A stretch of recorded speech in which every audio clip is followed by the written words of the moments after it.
This episode of Three Black Guys with a Mic is being brought to you by Wendy's. The news about Wendy's 4-for-4 meal just got even bigger. See how a choice of a junior bacon cheeseburger or a crispy chicken BLT just changed the value game all over again. Meal includes the choice of a junior bacon cheeseburger or a crispy chicken BLT, 4-piece nuggets, small fries, and a drink. It's always fresh, never frozen, at a participating Wendy's for a limited time. Offer not valid in Alaska and Hawaii. And now let's start the show. First of all, let me tell you something. Lamont is just full of shit. Sometimes my mama said, when you don't have nothing nice to say, you should be quiet. People say that Stephen A. is a coon. You agree with that?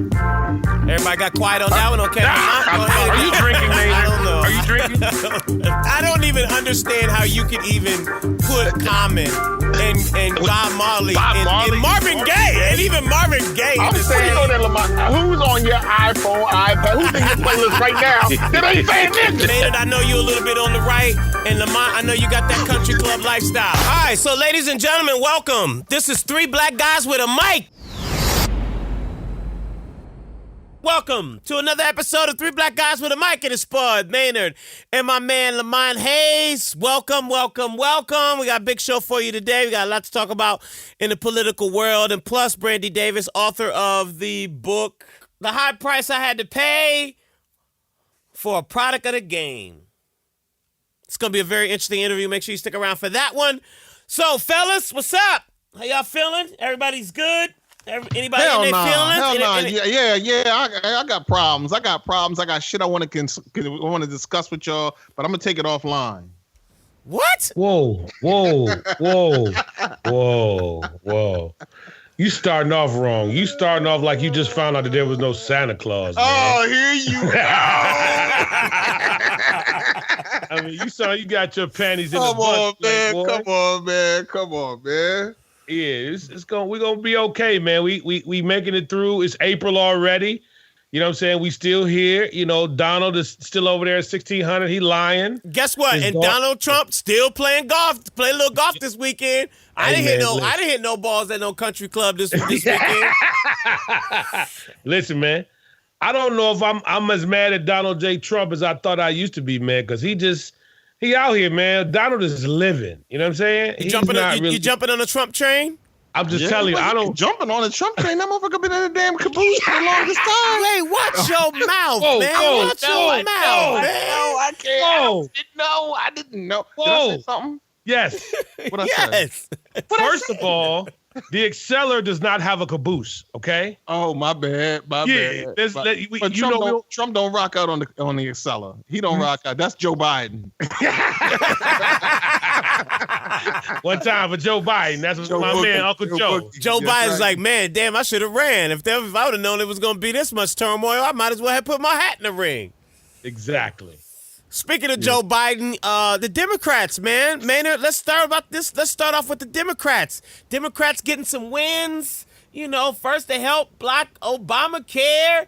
Well, the repealing of Obamacare. Today, Senator Chris Coons, stated that he was not going to support Neil Gorsuch for Supreme Court judge. You know, the filibuster is a success. So, Maynard, let's start it off. Are the Democrats winning, or are the Republicans just that bad as politicians? Well, I mean, I think that the filibuster, if we go all the way through with what's going to happen, the Republicans are going to invoke the nuclear option, which is basically they're going to clear the rule for trying to get a certain super majority, if you will. Right. Once that happens, then they're going to be able to ramrod the next Supreme Court justice through with no question from the Democrats. It's going to be what they call a simple majority. They're going to get Gorsuch in no matter what. You know, the Democrats really don't have a leg to stand on to block him. They can filibuster, but then the nuclear option kicks in and they get him in. So they're going to get him in. Democrats look good in their home districts if they go ahead and filibuster. Now, this is real quick. This is the second time that they had to do where they actually had to, do this particular type of nuclear, because didn't, Vice President Pence have to come in and settle the votes with what's her name? Betsy DeVos? Well, yeah, that really wasn't a nuclear option. It was he did get them over because they didn't have the votes. But that wasn't a nuclear option. The nuclear option is exactly as it sounds. It's like a blowing up of the rules. Right. where so they're saying instead of getting 60, like a filibuster would require that you have 60. The Republicans don't have 60 out of the 100 senators. Right. So a simple majority is like 51. The Republicans can reach 51, but once they decide that they're going to change down to that threshold, then all bets are off. So the very next, and what's going to happen is you look at like the court. Ruth Bader Ginsburg, she's aging, and she's up in age. I can't remember how old she is, but it's like she's in her 80s. So she probably will not last through the Trump administration.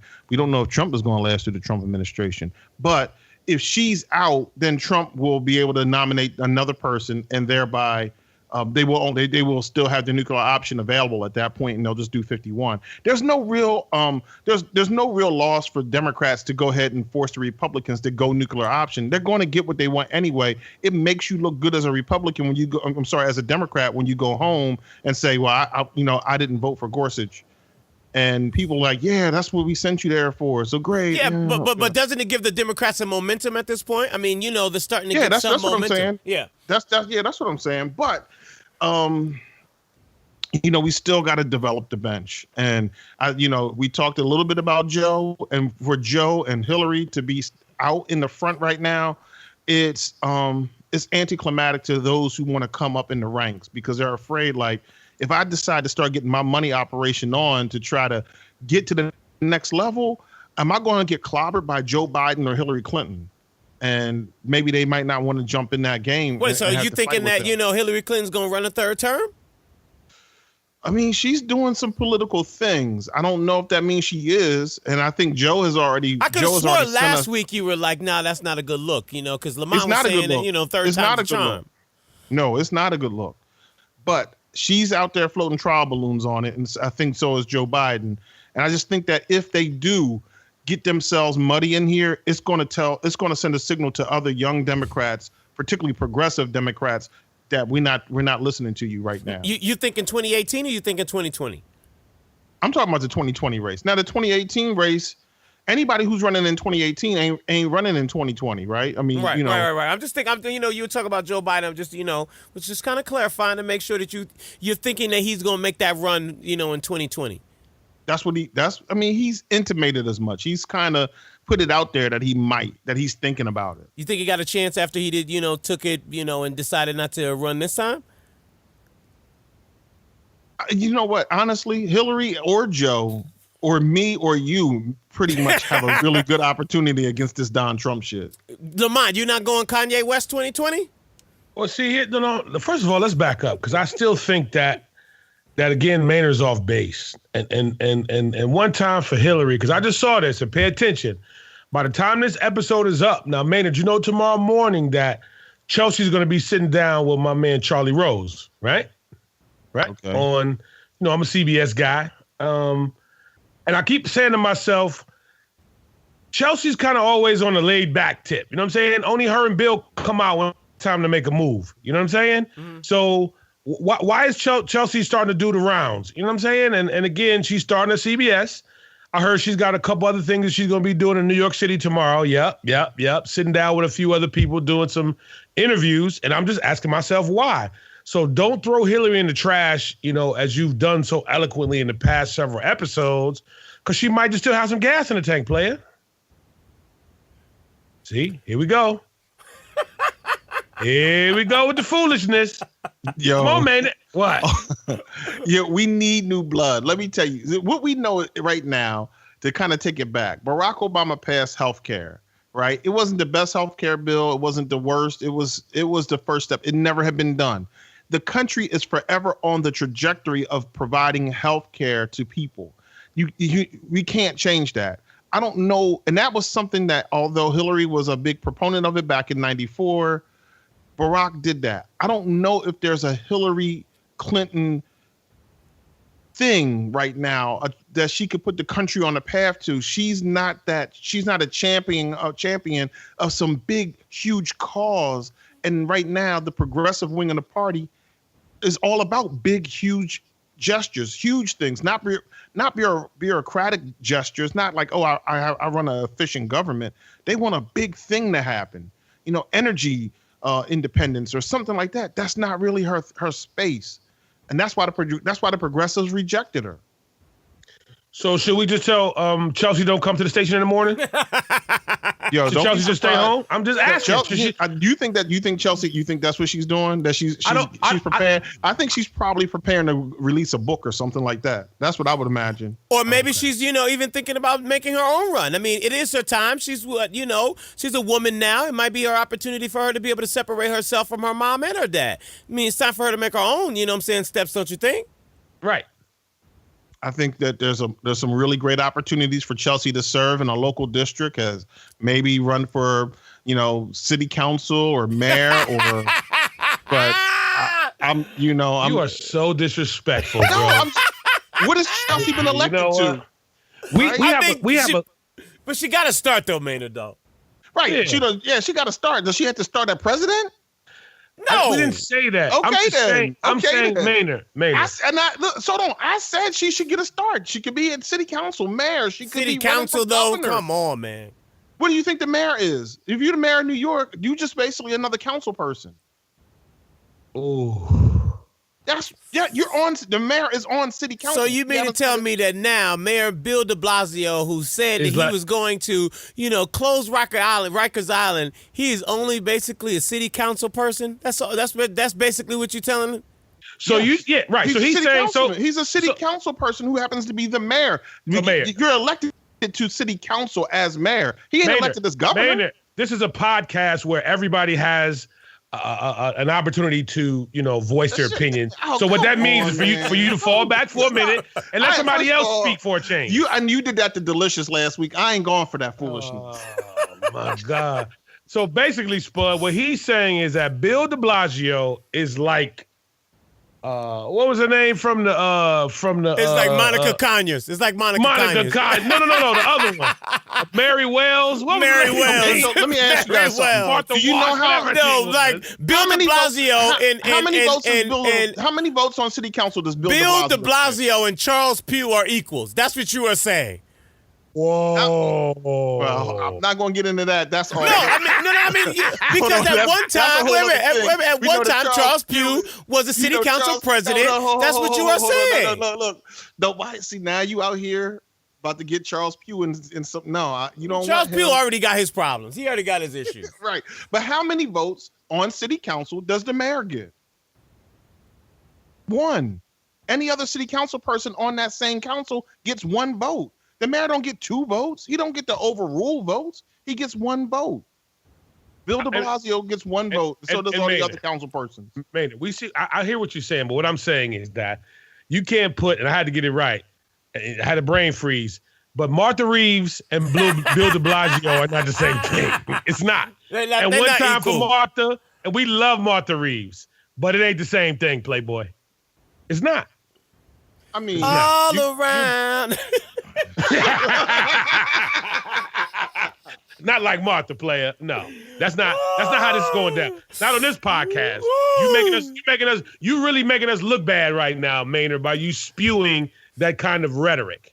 Let's keep it moving real quick. Let's talk about Bill O'Reilly. He's in a scandal. We need Olivia Pope to come and bail out my man, or help my man. Bill O'Reilly, Maynard, is it the end for Bill O'Reilly, or is it just one of those things kind of like David Letterman where you come out, you do the apology thing, and, all is forgiven and he keeps on moving? He's going to survive this. It's something about Bill O'Reilly has survived worse. And he'll be all right.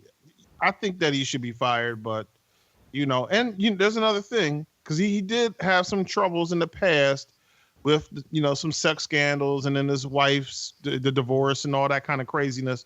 And there was a mild backlash on the advertisers for a minute, and they just kind of let it cool off. And then everybody they got back to getting in Bill O'Reilly's program and spending that money. So he'll survive. I'm surprised you said that. He'll survive. I mean, listen, anybody that says Martha Reeves and Bill de Blasio is the same, listen, man, it's no telling what Maynard's going to say. I just cannot. I'm not going to let that go. I mean, we're talking about Martha Reeves and Mary Wilson and Florence Ballard of the Supremes. And then we got Bill de Blasio. Man, you are so whack. For everybody who don't know what we're talking about, Martha Reeves ran and was on city council in the city of Detroit. Same thing with Charles Pugh. He was the city council president in the city of Detroit. And so that's the reason why we're bringing up Martha Reeves, because we know or we don't feel like Martha Reeves and Bill de Blasio are on the same level. I don't understand how Maynard could say that. I mean, Bill de Blasio just has way more power as the mayor of New York than any city council person in the city of New York. Am I right or wrong on that? How many votes does he get at a council meeting? What does the votes have to do with anything? We're talking because about status. That's I mean, yeah, sure, he's got status, but what I'm saying to you, at the end of the day, if there are 51 people on New York City Council, he only got one vote. If 50 people vote an opposite way, he can't be like, well, I'm doing it anyway. That's not how it works. What is up with your mouth tonight? What is up with your mouth tonight, man? Let's use the little beep thing. No, man. Let's do some cleanup here. First of all, we have a list of don'ts, okay? Just so everybody out in podcast world, Maynard is breaking all of the rules of these specific keywords that we're not supposed to use. But Maynard being Maynard, he's going to do what he wants. Number 2, Bill de Blasio is the mayor of New York City, which in my opinion is probably one of the biggest, really not the most sanitary, but one of the most like robust cities in this country. Do you not understand how much power You're missing what I'm saying. I said that Hillary said that because you're totally derailing the conversation. The conversation was that Chelsea Clinton should get ready to do something. She should line up and do something. A good place. You know what Bill de Blasio was before he was mayor? He was just another city council member. So why shouldn't she maybe think about being on city council? Y'all said, "Oh, city council." That's where the mayor came from. He was a city council member, just like everyone else on city council. He ran for mayor at some point.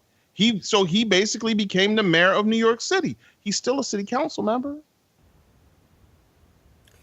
Let's go to a break, ladies and gentlemen. We'll be right back. When we come back, we're going to talk to Brandy Davis about her brand new book, The High Price I Had to Pay for a Product of the Game. Be prepared. It's going to be very interesting. We'll be right back right after this. Ladies, Easter is coming up.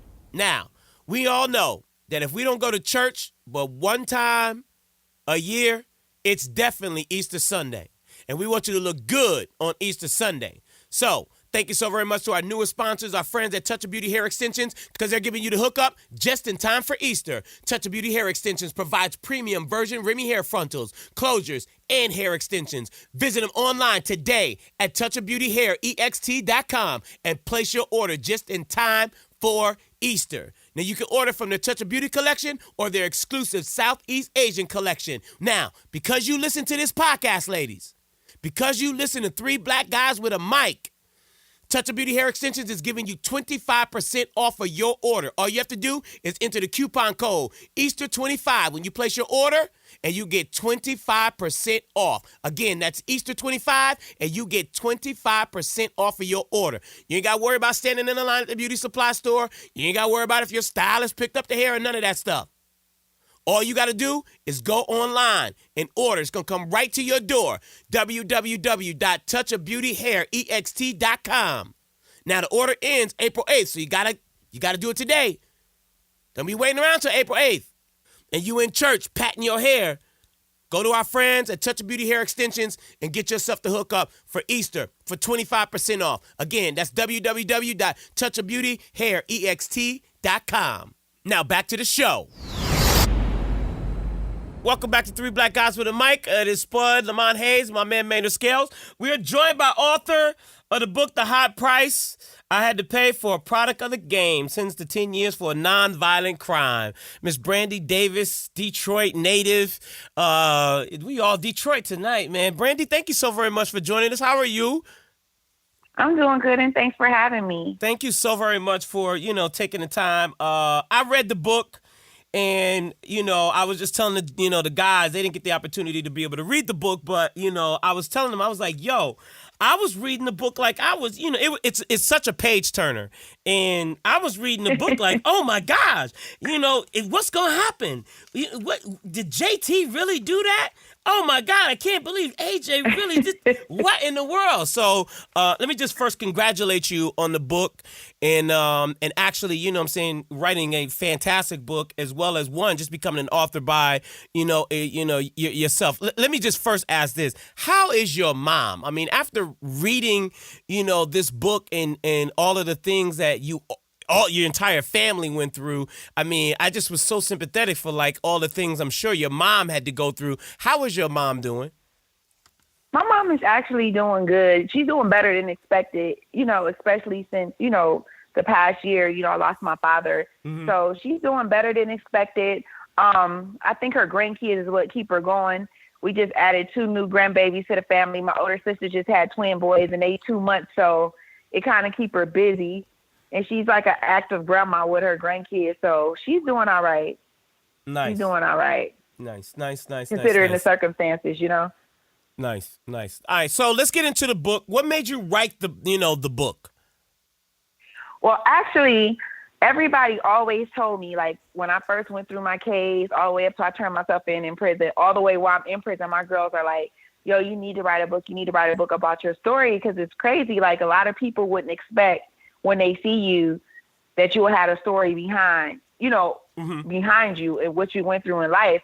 But it didn't take until I had a girlfriend I met in prison, and she's a writer. Actually, I'm part of a series. My book is part 4 of her series, and we just like developed a bond. And once we got to get to know each other, you in prison, you walk, you talk, you reminisce, and you talk about certain things. And she was like, yo, you have to write a book and be part of my series. She was like, I feel like you have a voice and you can relate to the younger generation. I feel if you share your story, it might help people further on in life. So I'm like, man, I'm not writing no book. I'm not a writer, whatever. She was like, it's easy. So what we did was we'll sit and talk and I would just tell her stories and she'll jot stuff down while I'm telling her stories, different scenarios that happen in life. And I just brought it together into the book that you read. So it was pretty amazing, how everything came together because it was like we sat there, we laughed together, we cried together, we got angry together, so it was kind of like therapy for me. Right. Because I was able to, release a lot of emotions that I had built up over the years. You can tell me, you could tell all of us to actually tread lightly because, we don't want to be putting names out there. We don't want no problems with nobody. So, I just want to put that out there. I just want to put my disclaimer out there, Brandy. I don't need no problems with nobody. So if you saying, hey, if we ask you a question that's too far, you just say, hey, I can't answer that one, or we gonna pass right. We gonna pass right on that because we don't want no issues with anybody. Go ahead. So I was going to say, so for some people who may not know, as we're talking about this book, tell us a little bit about, just what's the book about? When you say you went to prison, like what happened? What was your story? How did you get in that particular, situation? Lifestyle. Okay. My father was a hustler and a drug dealer. Early on in life, I didn't know that. We lived in the suburbs. We had a big house. We went to private school. So everything we had was provided for us. But I never knew until I got older, what he really did for us to be able to live the life that we lived.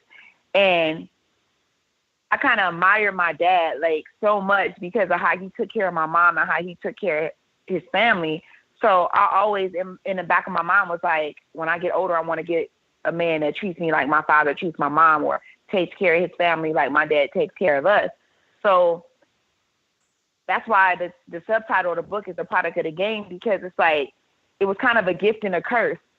My dad tried to provide a life for us not to go down that road, but he exposed us to so much that it attracted me to that lifestyle, because you can acquire certain things from living that lifestyle. Like, he tried his hardest. I went to college.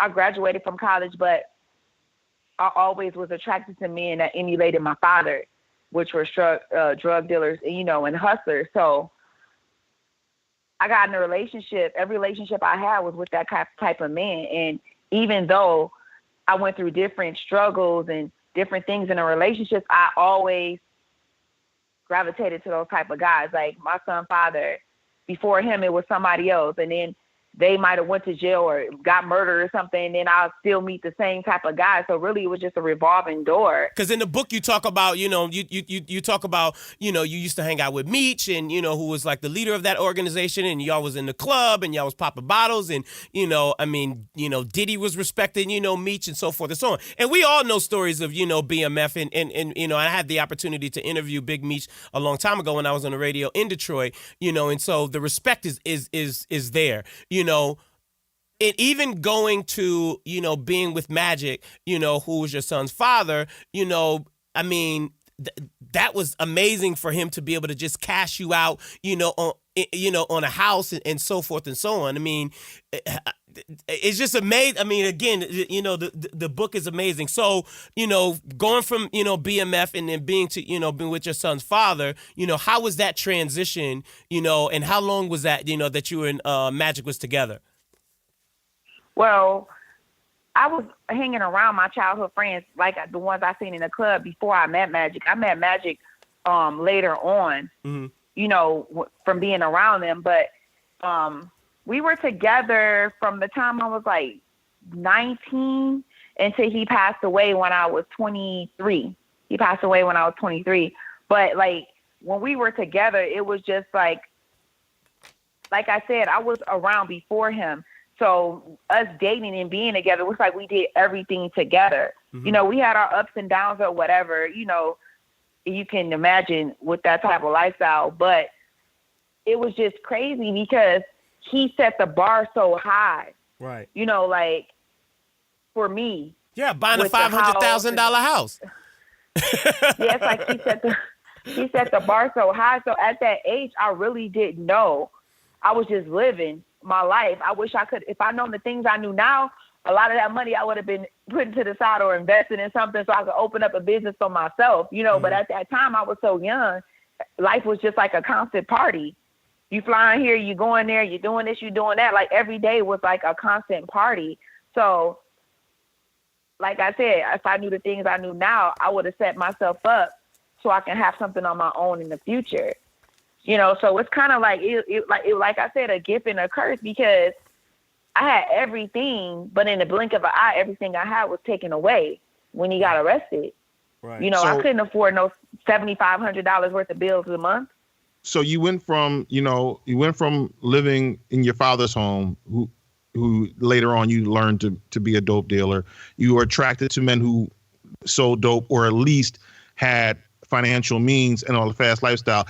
At any point in that time, and you're in college, at any point in that time, did you say to yourself, yo, I kind of feel like this is wrong? No, I didn't, because you being from Detroit, especially back in those times, even before in like the early 90s, when I was coming up, it's a hustling town. Detroit is a hustling city. It's like gritty and grimy. If you around those type of people. So you got to imagine, my daddy was a drug dealer. I grew up with all the drug dealers' kids. You know what I'm saying? So growing up, we all lived the same thing. We experienced our fathers going to prison. Some of my friends' fathers was murdered. So that was the norm for me. I didn't know no different. That was my life. Like that's what I was raised up in. So that's what I was accustomed to. So Brandy, even real quick. I'm sorry, Maynard. So even real quick, even after Magic got busted and he went away, and you came back home, even after that, you still wasn't. That wasn't the light that that turned on with that said, okay, my son's father, just went to prison. I mean, he got faced up to 20 years. At that point, you still wasn't like, okay, I got to do something different, or I got to be with somebody different? No. And I have to say it was ignorance, because that was the norm. I had so many homeboys and friends that were murdered and went to prison and came home. It's like that was my norm. So it was no different for me, because my dad was incarcerated when I was in the 6th grade. So for me, that's just part of the game. So, all right. You go to prison. So it wasn't a wake up call for me at all. So now we fast forward from one boyfriend going to prison to ultimately the life in this fast living. You get caught up in your own case. Tell me a little bit about how you went from being a girlfriend to being a prisoner. Okay. In all the previous relationships I was in, I never got involved or my hands dirty in whatever they did, they day in, day out activities. I reaped the benefits. Yes, I did, from the proceeds that they gave me, but they always kept that life away from me. So this was the first time ever that I got involved, like actually got involved and got my hands dirty, in that lifestyle. So at first it was like kind of, I think I did it because it's kind of like he put me on front. Like, hey, I got this, but I bet you can't get rid of it. Like kind of one of them things. And I'm an Aries, so I'm one of those people like, oh, okay. Not saying a little arrogant, but I got a little confidence, So I'm like, oh, okay. So you think that I can't do that? Okay, well, I'm going to show you this. And once I opened up that door, it was so hard to stop. Because when you dealing with people this is what I've noticed from being in the game. When you dealing with people and you doing things that's making it able for them to put food on their table and get the money to take care of their family, they not gonna want you to stop. Mm-hmm. So even if you wanted to, it's like other people depending on you to take care of their family. So It's just like a cycle that keep going and going and going until you get caught. And then you got caught, and so then you got caught, and your world started to crumble around you. What were the circumstances? Well, I got caught. Well, if you read the book or whatever, I had a close friend that I was dealing with, and she used to, traffic drugs up and down the highway. Snitches get stitches right here. This is the ultimate phase of snitches get stitches. If you trust me, and I'm not really a fan of the snitches get stitches part, but when you read this book, you'll be like, oh yeah, snitches got to get stitches on this particular situation. I'm sorry, Brandy, go ahead. She ended up getting pulled over in a traffic stop. They ended up searching the vehicle. They ended up finding drugs in the car. She ended up cooperating with the police, and they let her keep going like she was gonna, like nothing ever happened to the destination. And I ended up needing her to get the car from her, and the police ended up being there, and I got arrested. The thing is, I would never encourage her to do that. I actually told her not to do it, but she had got a rapport with my boyfriend JT at the time, to where they had their own little relationship, and he gave her the green light to do it. But what really got me was, when she got caught up, and me and him got arrested at the same time because we were together, she never said anything about him.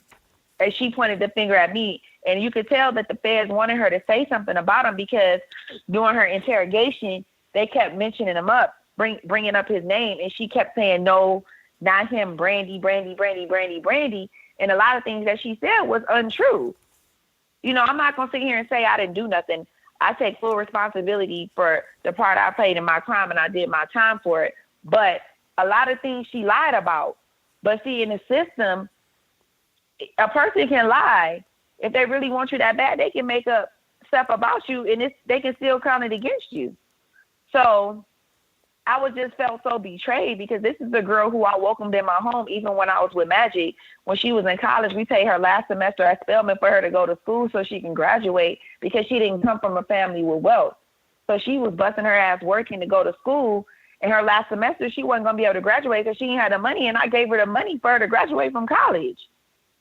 So I felt kind of betrayed, because this is a person who was the godmother of my son, and a person who I claimed as a good friend. So it was just heartbreaking. I was a little bitter about it and angry.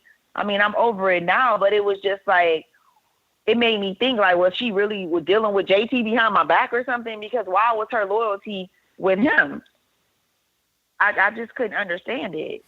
Well, the crazier thing about it is in the book you talk about, that was disheartening, but JT's story was even more disheartening, because he was the one who really flipped the whole situation on you and your entire, well, I don't want to say your entire family, but you and, you know, and your father, you know, that got you and your father, you know, because your father had to do, you know, some time as well.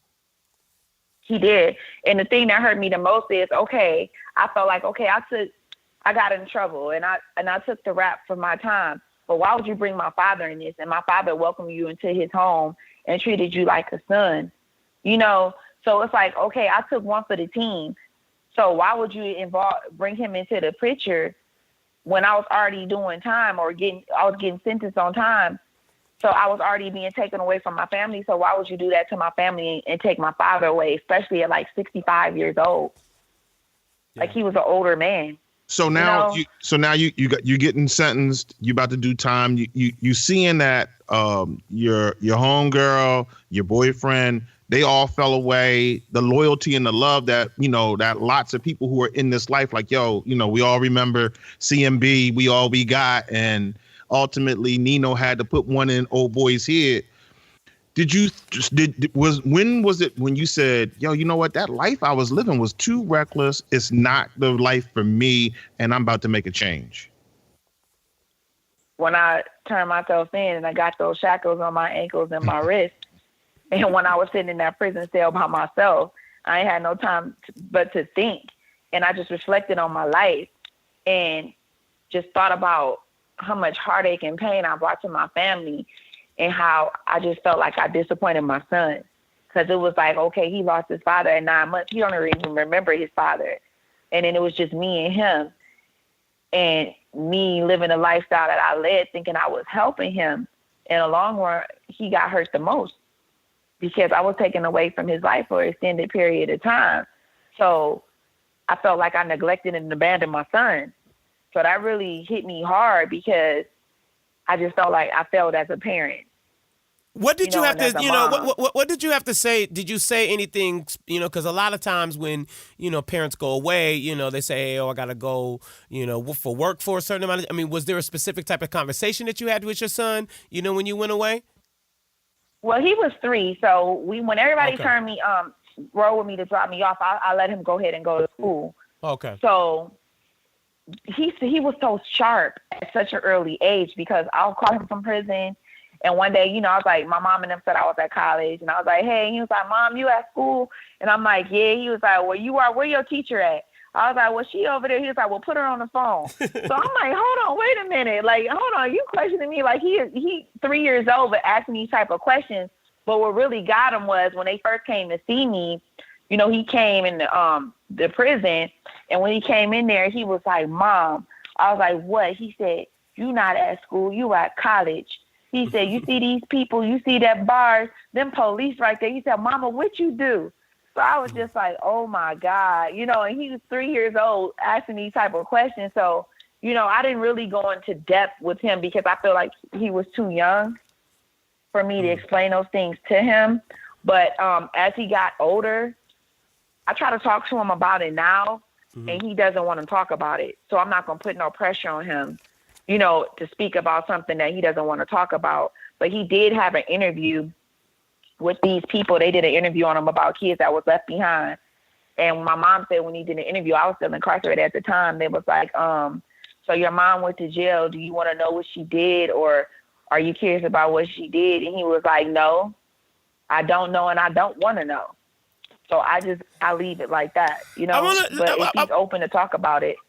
You know, I want to talk about the prison system because there's a lot of, you know, press and a lot of, you know, documentaries with Khalif Browder and 13th. And, you know, there's a lot going on right now about mass incarceration. And it's such an unfortunate situation. And, you know, I guess the premise of this entire book is about, you know, serving 10 years for a nonviolent offender.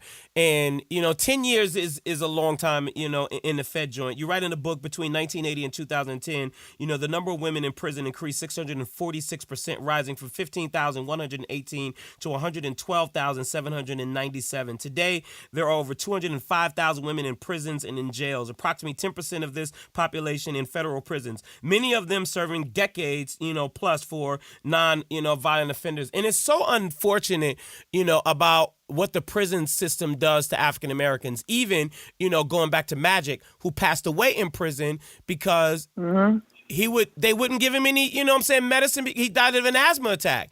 The way, what was your experience in, behind the wall, and what are some of the things that the prison system can do to change or should do to change? Well, for me, it was heartbreaking because I've seen so many young girls come to prison, 18, 19, 20 years old with 15 years for a crime that had something to do with a man that they were dealing with. And it was for drugs. A lot of times in the prison system, before you even go to prison, they try to play that thing against you. Like, okay, they lock up the boyfriend and then they try to they indict the girlfriend to try to get him to tell, or to cooperate or something like that.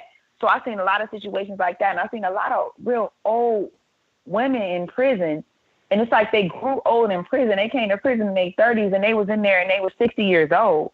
And then the medical care that they give you, from my experience, is so poor. I've seen so many women leave from prison and die to find out they had stage 3 cancer when they came home. Then went to the medical there and they just keep sending them away like nothing's wrong with them. The staff is so rude. The medical care is so poor. I feel like they should have more reentry programs because thank God I came from a family that was supporting me throughout my journey. But it's a lot of people who going home that don't have nowhere to go to. They don't have nothing. So they don't even know how to open up a bank account, or fill out a resume. They have some classes there like that, but they're so hard to get into. And if you don't have that much time left on your sentence, you're not going to get into those type of classes. So the reentry is a big part. And I feel like they should have programs that bring families together because a lot of women don't even see their kids. It was women in there locked up for 4 or 5 years that haven't seen their children not one time. Because in the federal system, a lot of prisons aren't in the state that you live in. So one of the things that when someone, say for instance, would Google you or Google your information is obviously your book and your involvement with Convict Soapbox, and it goes on essentially to discuss the whole concept of parenting from prison. Yes. What were some of the things that allowed you to go from lying to your son about where you were to seeing him and having him see you, and then you reestablishing that bond as a parent and trying to build up so that when you came out, you could hit the ground running? One thing about it that I can say about children, I don't know, it's a mother's love that a child has for their mother, because me and my son's relationship remained so tight throughout my journey. But when my father was locked up and, his health started deteriorating, I told my mom, don't come see me, go see him. So I might have only seen my son twice out of the year. So for me, the phone, I'll send him mail, I'll talk to him, and then they started getting video visits. So I was able to see him, a couple times out the week. It's kind of like Skype that they started at the prison the last year I was there. So I was able to still have that constant communication with my son. When I first came home, I didn't want to pressure him or feel overbearing, but he was the one that seemed like he didn't want to let me out his sight. So, my mom, she fills the role as a parent, but she never tried to take the role as mom. And, I really appreciate her for that, because even when he was going through school or things were happening in school, she always spoke with me when he was around, and we'll make decisions together. So I was still involved in my son's life, as a mother and as a parent. But like I said, a lot of girls aren't able to keep that bond with their kids because they don't have the money to put on the phone to talk to them all the time, or their families don't have the means to bring them all the way up there to come see them. I was blessed in that aspect. Let me get. Look, I guess I got 2 more questions actually. It's okay. One of them is in the book you talk about never put, and this is you speaking to, girls or, someone speaking to someone, and you say never put, money over your freedom, even if you think, it means to help your children. Instead, make your presence, your time, your spiritual insight, and most importantly, your gift of love, a priority of everything else. Now, the unfortunate, part about it, Brandy, is that, people glorify the lifestyle. People, look up to drug dealers. They look up to, people like you who went through it. And the unfortunate part about it is they have it twisted because, they think that going to prison gives them stripes. They think that, being a part of this lifestyle, they have to go through it in order for them to be able to be justified. What do you say to girls who, I know you tell them all the time, girl, don't try, don't, and you even write about it in your book, don't be with no man who's no drug dealer. You don't need to be a part of that life. Mm-hmm. But they looking at you like, Brandy, well, you did it. I mean, I got to be able to do it to, be able to be justified or get some credibility as well. What advice are you giving to, young girls out there who still look at that lifestyle and look at, dating drug dealers as, the high or, as the thing to do? They have to look at their life and see if they're willing to accept the price that they have to pay for living that lifestyle. Never in a million years did I think that I would end up getting sentenced to 10 years in prison. 10 years of my life, and this was in my 20s. So you're in your 20s, you think about 10 years from now, you're like, I'm about to be 30-something. So you're thinking that's like, and it's not worth it. I feel like a real man would never involve somebody he care about in that lifestyle. And also, a real man is going to respect a woman who has her own independence. So many girls are just trying to chase the next Louis Vuitton bag or the next Chanel bag or the next hot this or the next hot that, knowing at the end of the day, if something was to happen, you're going to get stripped from all those things. You're going to be wearing 3 khaki uniforms in rotation, 7 days a week with steel-toe, black boots. It's not no pretty makeup. It's not no pillow top mattress. It's none of that. And it's like, is it worth leaving your kid behind? Because at the end of the day, that's who's suffering the most. Wow. So you suffering being away from your kid, You went from 800 thread count to 20. like let's say crazy. like 10 with holes in your feet.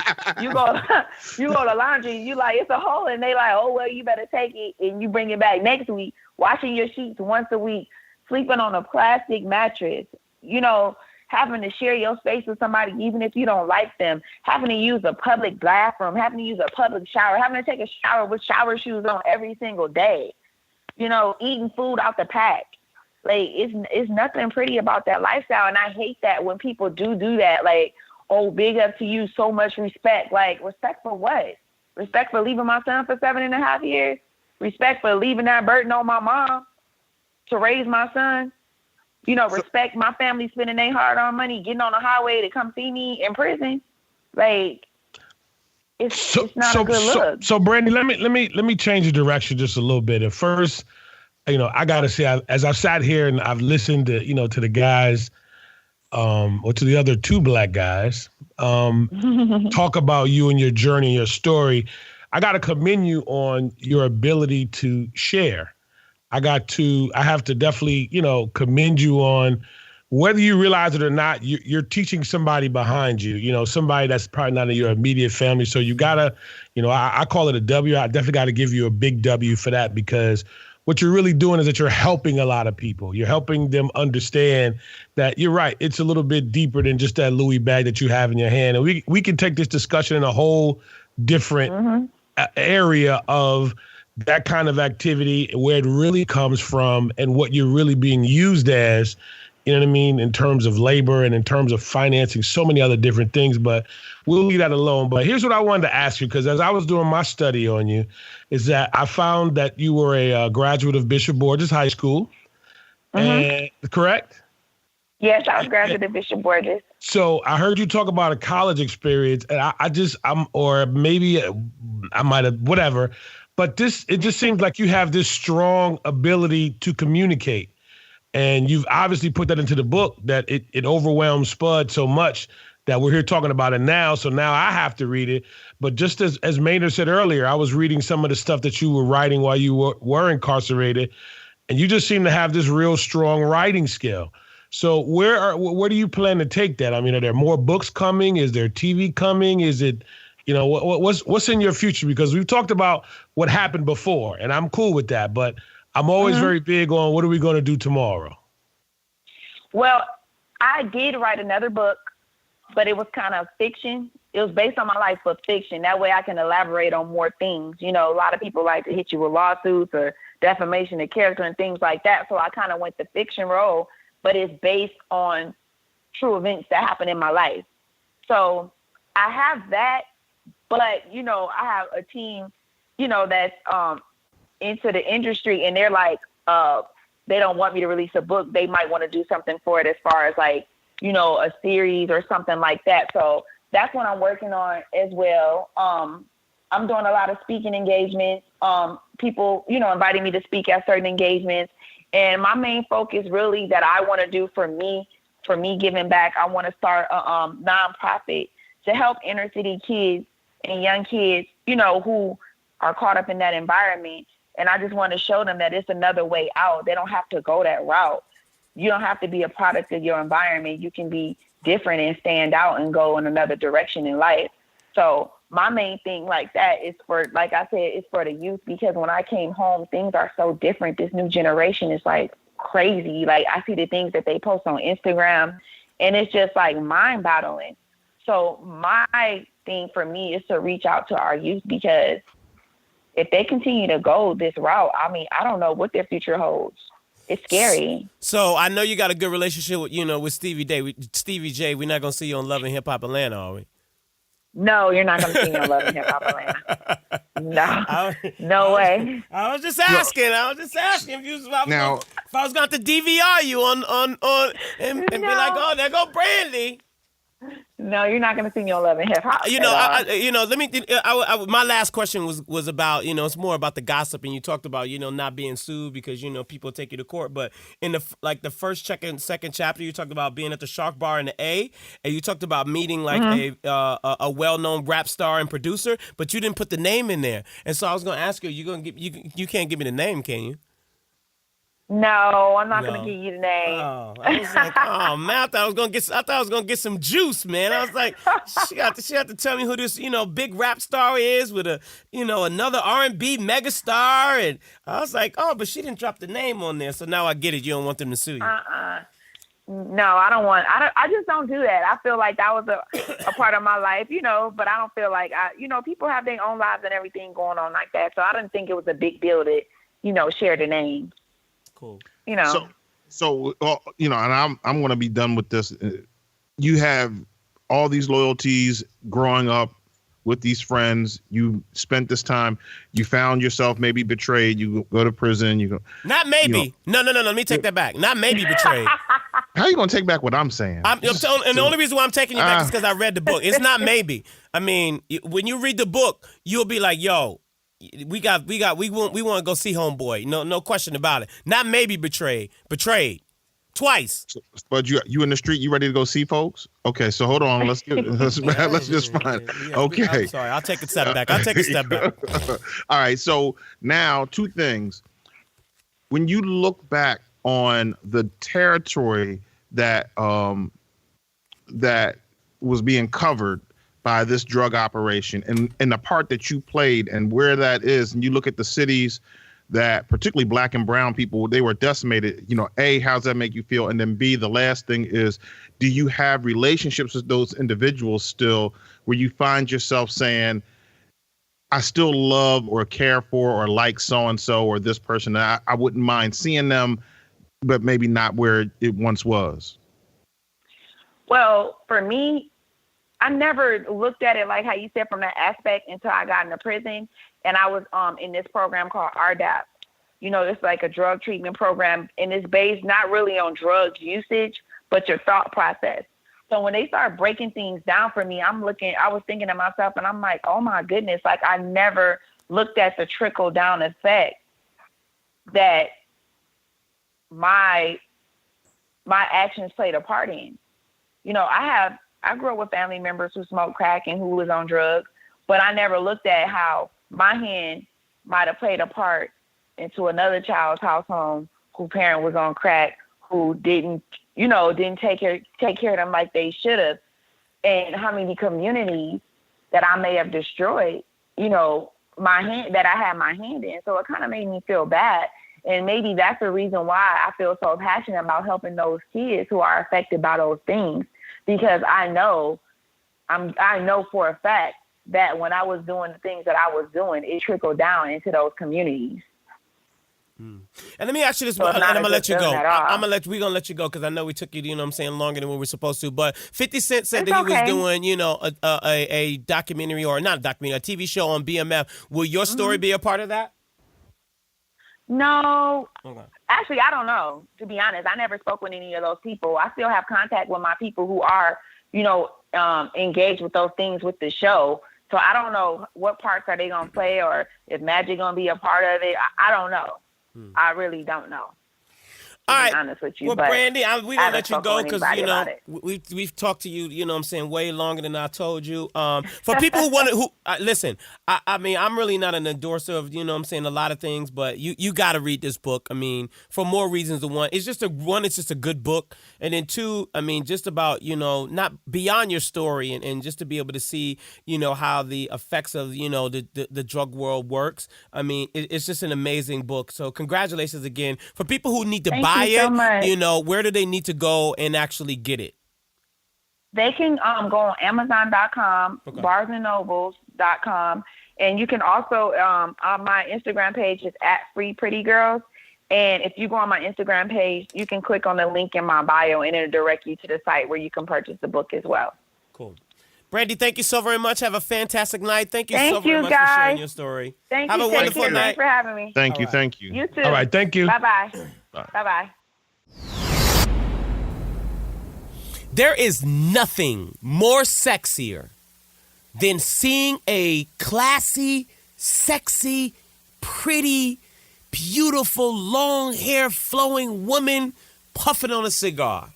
There ain't nothing more flyer than that. So ladies, if you like cigars or if you just want to up your game, then you need to check out Exquisite Reserve. The new chapter of Exquisite Reserve has begun, and all Exquisite Reserve cigars are handmade with the finest tobaccos from the Dominican Republic. Now, ladies, if you like mild cigars because you don't like all that smell or you don't want to be coughing, they got mild cigars as well. It's all good. But they also got medium and full-body cigars for the more aged and the more mature cigar smoker. They got Connecticut, Sumatra, Sun-Grown, Carrillo, Maduro, and aged Dominican wrappers. Now, we've had the pleasure of enjoying Exquisite Reserve's line Signature One, the Royal Excellent, the La Victoria, the Triumph, the Genesis, and the 1991. These are all great cigars. All great cigars. So, ladies, if you want to step your game up with your man, you need to go to exquisitereserve.com. Get him a nice cigar. Y'all can sit on the back porch, or y'all can go to the beach, or y'all can just chill, or go to a cigar lounge and hang out with an Exquisite Reserve cigar. With all styles and sizes from Robusto, Corona, Churchill, Torpedo, and Gordo. Log on now to exquisitereserve.com and place an order for you and your man. And follow him on Facebook and Instagram under Exquisite Reserve and on Twitter at Exquisite Reserve without the E. So ladies and fellas, if you want a nice cigar, if you want to up your game, ladies, and up your sexiness up, and fellas, if you want to have your girl looking a lot more fly these days, introduce your lady to Exquisite Reserve. It's more than cigars. It's a lifestyle.